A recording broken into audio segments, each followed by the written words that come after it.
திரைக்கூத்து நேயர்கள் வணக்கம். நான் உங்கள் இயக்குனர் சுரேஷ் பேசுகிறேன். பிரபலங்களின் மறுபக்கத்தை இந்த நிகழ்ச்சியில் மீண்டும் உங்களை சந்திப்பதில் மகிழ்ச்சி அடைகிறேன். இப்போ பொதுவாகவே திரைத்துறையில எந்த துறையில வளர்ந்தாலுமே அவங்க சில பேர் தன்னோட திறமையால அடிச்சு முன்னுக்கு வரவங்க இருப்பாங்க, முன்னுக்கு வரவன அடிச்சு முன்னுக்கு வரவங்களும் இருக்காங்க. சில விஷயங்கள் இவர் கேள்விப்படும் போது இவரோட மறுபக்கம் கொஞ்சம் தாறுமாறு தான் இருக்கு.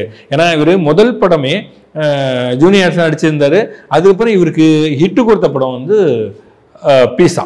இந்த பீஸால இவரோட ஒரு நடிகை நடிச்சிருப்பாங்க. அந்த நடிகை இன்னொரு நடிகையும் அவரோட வலையில விழ வச்சுட்டாரு.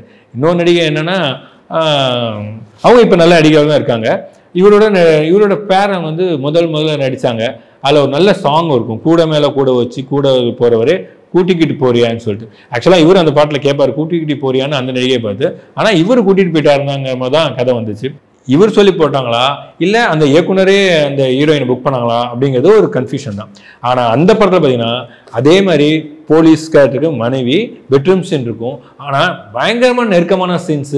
ஹீரோயின் பார்த்தாலே பேய்மா இருக்கு அப்படின்னு சொல்லுவாரு. அந்த ஹீரோயின் பேரு உங்களுக்கு தெரியும். ஒரு மிஸ் அண்டர்ஸ்டாண்டிங். ஏன்னா இவர் முதல் படத்துக்கு அறிமுகமான படமும் அவரோட படம் தான். அதுக்கப்புறம் வெள்ளி படங்களை பெருசா நடிக்கல, அவரோட படங்கள் தான் நடிச்சிருந்தாங்க. அவரோட படங்கள் நடிக்கும் போதும் அவரோட கைக்குள்ளே இருக்காங்க அப்படிங்கிற செய்தி வெளிவந்தது. இவர் முதல் படம் இவர் அவ்வளவு பாப்புலர் ஆகல. அப்படிங்கும் போது இவரோட நெருக்கமான சீன்ஸ் எல்லாம் அந்த படத்துலயும் பெட்ரூம் சீன் இருக்கும், ஜோடியா நடிச்சிருப்பாங்க, கணவன் மனைவியா நடிச்சிருப்பாங்க. ஆனா பெட்ரூம் சீன்ல எல்லாம் ரொம்ப அவாய்ட் பண்ணி தள்ளித்தல் தான் இருக்கும், ஒரு நெருக்கமான சீன்ஸ் இருக்காது.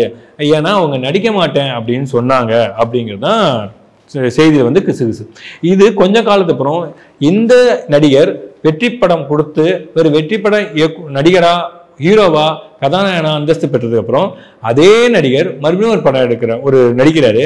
அந்த படத்துல போலீஸ் கேரக்டர் நடிக்கிறார். அந்த போலீஸ் கேரக்டருக்கு ஒரு ஒய்ஃப் கேரக்டர். இவர் சொல்லி போட்டாங்களா இல்ல அந்த இயக்குனரே அந்த ஹீரோயினை புக் பண்ணாங்களா அப்படிங்கிறது ஒரு கன்ஃபியூஷன் தான். ஆனா அந்த படத்துல பாத்தீங்கன்னா அதே மாதிரி போலீஸ் கேரக்டருக்கு மனைவி பெட்ரூம் சீன் இருக்கும். ஆனா பயங்கரமான நெருக்கமான சீன்ஸ், ஒரு கணவன் மனைவியா வாழ்ந்த ஒரு அனுபவம் கிடைக்கும். அவங்க ரெண்டும் வாழ்ந்துருக்காங்கிற அனுபவம் கிடைக்கும். நீங்க பாருங்க, முதல் படத்துல நடிக்கவே மாட்டேன்னு சொன்ன ஒரு நடிகை ரெண்டாவது படத்துல அதே கொஞ்ச நாள் கழிச்சு அவர் ஹீரோ ஒரு பெரிய லெவல் வந்த அப்புறம் அவர் நெருக்கமான சீன் நடிச்சிருக்காங்க.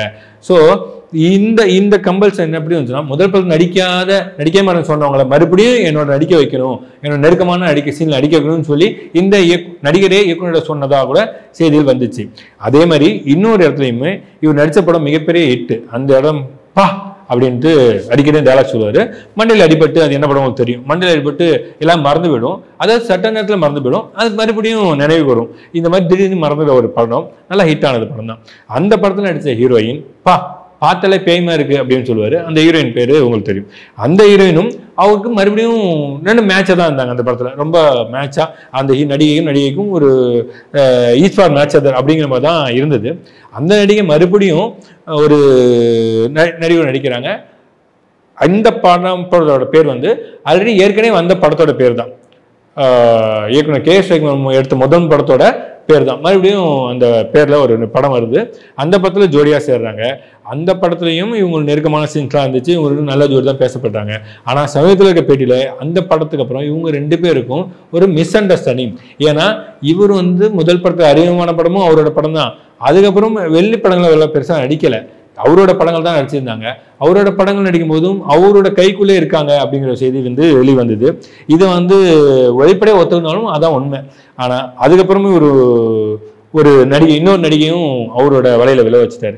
இன்னொரு நடிகை என்னன்னா அவங்க இப்ப நல்ல நடிகையாக தான் இருக்காங்க.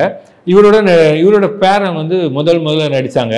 அதுல ஒரு நல்ல சாங் இருக்கும், கூட மேல கூட வச்சு கூட போறவரே கூட்டிக்கிட்டு போறியான்னு சொல்லிட்டு. ஆக்சுவலா இவர் அந்த பாட்டுல கேட்பாரு, கூட்டிக்கிட்டு போறியான்னு அந்த நடிகையை பார்த்து. ஆனா இவர் கூட்டிட்டு போயிட்டாருந்தாங்க தான் கதை வந்துச்சு. இந்த இடையே சொல்ல வரேன்னா, இந்த நடிகைக்கு அவர் செய்த மிகப்பெரிய உதவிகளும் வாங்கி கொடுத்த கிஃப்ட்டுகளும் பார்த்து அப்படின்னு சொன்ன நடிகைக்கும் இவருக்கும் ஒரு சின்ன சலசலப்பு ஏற்பட்டது. ஏன்னா அவங்க மட்டும் சரிங்க, எனக்கு ஏன் செய்யலை அப்படிங்கிற மாதிரி சலசலப்பு ஏற்பட்டது. ரெண்டு பேரும் பிரச்சனை இருந்தது. ஆனா கடைசியா ஒரு படத்துல அவங்க ரெண்டு பேரும் ஜோடி சேர்ந்தாங்க. அந்த படத்துல ஜோடி சேரும்போது அந்த படத்துல நான் நடிக்க மாட்டேன், இவரோட நடிக்க மாட்டேன், நான் இந்த மாதிரி இவரோட படங்கள் நடிக்க மாட்டேன்னு சொல்லி பிடிவாதம் பிடிச்சதாகவும், அந்த படத்தோட இயக்குனர் அந்த நடிகைகிட்ட போயிட்டு இந்த படம் எனக்காக பண்ணுங்க அப்படின்னு சொல்லி கன்வின்ஸ் பண்ணி நடிக்க வச்சு 2 பேரும் சமாதானம் பண்ணி வச்சதாகவும் ஒரு செய்தி பரவுது. ஸோ நான் என்ன சொல்ல வரேன்னா, ஒரு நடிகன் நல்லா நடிக்கிறாங்க, நல்ல ஒரு கேரக்டர் பண்ணுறாங்க, புகழ் பெறுறாங்க. ஆனால் இது மாதிரி சின்ன சின்ன விஷயங்களையும் ஏன் அவங்க வந்து கெட்ட பேர் வாங்குறாங்க அப்படிங்கிறதான் இது வந்து. ஏன்னா எப்போவுமே சினிமா மாஸ் மீடியா எப்படி இருந்தாலும் வெளில தெரிதான். நீங்கள் 4 அறைக்குள்ளே பண்ணாலும் சரி, ஒரு சின்ன காருக்குள்ளே பண்ணாலும் சரி, அது எப்போவுமே சமூகத்துக்கு தெரியாமல் போகாது. ஸோ அந்த இடத்துல இருக்கீங்க, உங்களோட புகழும் பேரும் கலங்கப்படாத அளவுக்கு உங்களோட நிகழ்ச்சிகள் நடத்தினா. இப்போ ஏன் சொல்ல வந்தேன்னா, இந்த மாதிரி சினிமாவில் வந்து தன் கூட நடித்த நடிகைகளுக்கும் தன் கூட பழகின பெண்களுக்கும் நடிகை கதாநாயகிகளுக்கும் சில தொல்லைகளையும் சில இடைஞ்சல்களையும் கொடுக்குற ஒரு இடத்துல இருந்தவர் இன்னைக்கு ஒரு மிகப்பெரிய போஸ்ட்ல போய் உட்காராரு. அப்படிங்கும்போது பிக் பாஸ் அந்த நிகழ்ச்சி வந்து புதுசாக உள்ள வருவாங்க, மாடலிங்லேருந்து வருவாங்க, கிராமத்துலேருந்து வருவாங்க. ஏன்னா அந்த ஷோ பற்றி நம்ம எல்லாருக்கும் தெரியும். அந்த ஷோவில் பெண்கள் தான் அதிகமாக இருப்பாங்க. அதுவும் அந்த ஷோவில் காட்டுற பெண்கள் இருக்காங்களே, நம்ம உண்மையான தமிழ் கலாச்சார பரப்புற பெண்கள் மாதிரி தான் இருப்பாங்க. ஒரு ஆடையோடு தான் சுற்றிட்டு இருப்பாங்க. எப்போவுமே அந்த ஷோவில் வந்து அது நிறைய விமர்சனம் வருது, ஆனால் மக்கள் ரசிக்கிறாங்க. ஸோ எந்த நிகழ்ச்சியும் நம்ம வந்து விமர்சனமும் நல்லதும் இருக்கும் கெட்டதும் இருக்கும். ஆனால் எந்த நிகழ்ச்சியுமே பொதுவாகவே சொல்லப்போனால் எந்த டிவி நிகழ்ச்சியுமே வந்து தமிழ் கலாச்சாரத்தை சொல்கிற மாதிரியோ உடனே சொல்ல ஆரம்பிச்சா உடனே பெண்ணியம் பற்றி பேசுகிறீங்க, பெண்கள்லாம் முழுசா புடவை கெட்டு தான் வரணுமா அப்படின்னு கேட்காதீங்க.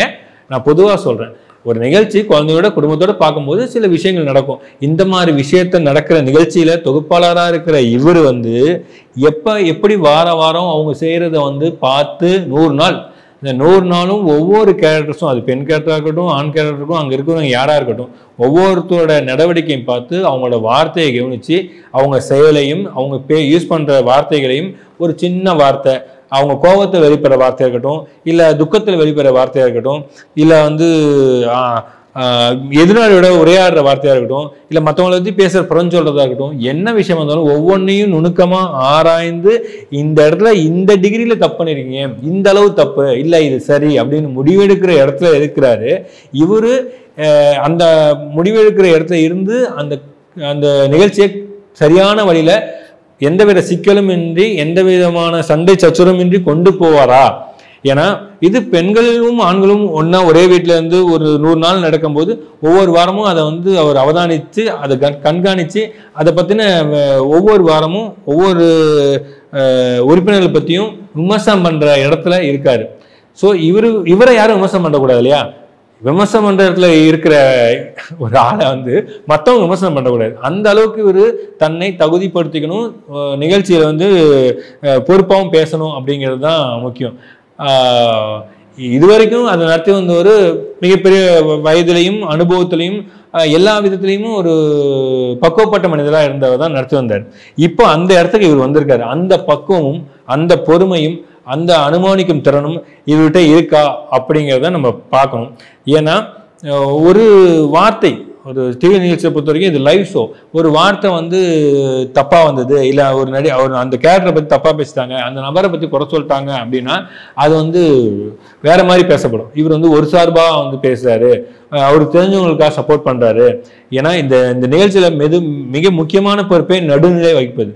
நடுநிலை வகிப்பதுன்னா மிகப்பெரிய விஷயம். ஏன்னா நீதிபதி மாதிரி எந்த ஒரு குற்றம், அதாவது குற்றம் குறைய சீர்தூக்கி பார்த்து எந்த அளவுக்கு இது சரி எந்த அளவுக்கு இது தவறுன்னு சொல்ற ஒரு பொறுப்பான நீதிபதிங்கிற இடத்துல தான், நீதிபதி மாதிரி இருக்கிற ஒரு இடத்துல தான் இந்த நிகழ்ச்சியை நடத்துகிற ஒரு நிகழ்ச்சி தொகுப்பாளர் இருக்கிறார். ஸோ இந்த இடத்துக்கு இப்போ இந்த நடிகர் விஜய் சேதுபதி வரப்போறாரு. இவர் அந்த இடத்து நிகழ்ச்சியையும் அந்த நபர்களின் குறைகளையும் குற்றங்களையும் சரியாக ஆராய்ந்து குற்றங்குறை அலசி ஆராய்ந்து ஒவ்வொருத்தரும் இந்த தப்பு பண்ணியிருக்காங்க, இவங்க வெளியேறப்பட வேண்டியவங்க, இவங்க வந்து விளையாடப்பட வேண்டியவங்கன்னு சொல்லி முடிவுக்கு வர இடத்துல இருக்காரு. ஸோ இவர் தன்னோட தகுதியையும் தன்னோட பொறுமையையும் வளர்த்துக்கணும்னு உங்கள் சார்பாக நானும் வேண்டிக்கிறேன். அவரோட நிகழ்ச்சி தொகுத்து வழங்குற அந்த பிக் பாஸ் நிகழ்ச்சியை காண நானும் ஆர்வமாக காத்திருக்கிறேன். நன்றி, வணக்கம்.